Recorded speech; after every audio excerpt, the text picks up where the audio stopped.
బీహార్ ఎన్నికల్లో ఏపీ మంత్రి నారా లోకేష్ అయితే మాత్రం పాల్గొన్నారు. ఇక్కడ నితీష్ కుమార్ని గెలిపించాలి, ముఖ్యంగా ఎన్డీఏ కూటమి గెలిపించాలని చెప్పేసి ఆయన ప్రచారం నిర్వహించారు. అయితే ఆయన కొన్ని కీలకమైనటువంటి వ్యాఖ్యలు చేశారు.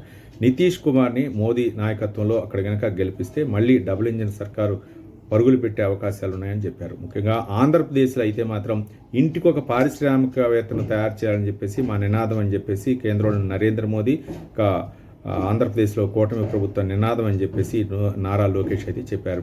ఇక్కడికి అంటే ఏ విధంగా వచ్చారు, ఒక మంత్రిగా వచ్చారని చెప్పేసి విలేకరులు ప్రశ్నించగా, ఒక మంత్రిగా రాలేదు, నేను ఒక భారతీయ పౌరుడిగా వచ్చానని చెప్పేసి నారా లోకేష్ చెప్పారు. అయితే కొన్ని విమర్శలు కూడా చేశారు. అక్కడ ప్రతిపక్షాలు అయితే మాత్రం ఇంటికో ప్రభుత్వ ఉద్యోగం ఇస్తామని చెప్పేసి ఎన్నికల్లో హామీ ఇచ్చాయి.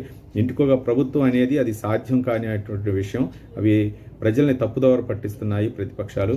కానీ ఇంటికి ఒక పారిశ్రామికవేత్తను అయితే తయారు చేయొచ్చు, ఇది అయితే మాత్రం సాధ్యం అని చెప్పారు. మొత్తానికైతే మాత్రం బీహార్ ప్రజలు రానున్నటువంటి ఎన్నికల్లో, అంటే ఒక విడత ఎన్నికలు పూర్తయ్యే మరో దశ ఎన్నికల్లో అయితే మాత్రం మళ్ళీ అత్యధిక మెజార్టీ తోటి ఎన్డీఏ కూటమి గెలిపించాలా, నితీష్ కుమార్ నాయకత్వంలో ఇక్కడ అంటే బీహార్లో ముఖ్యమంత్రిగా, అలాగే ప్రధాని నరేంద్ర మోదీగా డబుల్ ఇంజిన్ సర్కార్ తోటే ఇది సాధ్యమైందని చెప్పేసి నారా లోకేష్ చెప్పారు. మరి నారా లోకేష్ పర్యటన సందర్భంగా ఎంతమంది ప్రభావితం అయితే అన్నది మనం వేచి చూద్దాం.